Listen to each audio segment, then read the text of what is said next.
Жители Якутии платят 30% от реальной стоимости услуг ЖКХ. Об этом заявил представитель Госкомцентра Республики во время визита в Алекминский район. За что конкретно должны платить якутяне, расскажет Елена Фаст. Один из достаточно остро стоящих вопросов в Алекминском районе – вопросы тарифов в сфере ЖКХ.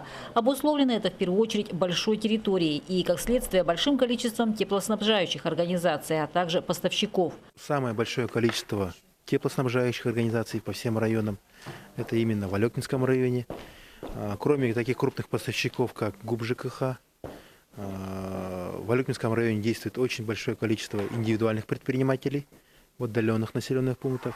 Соответственно, по этим предприятиям накопился такой вал проблемных вопросов.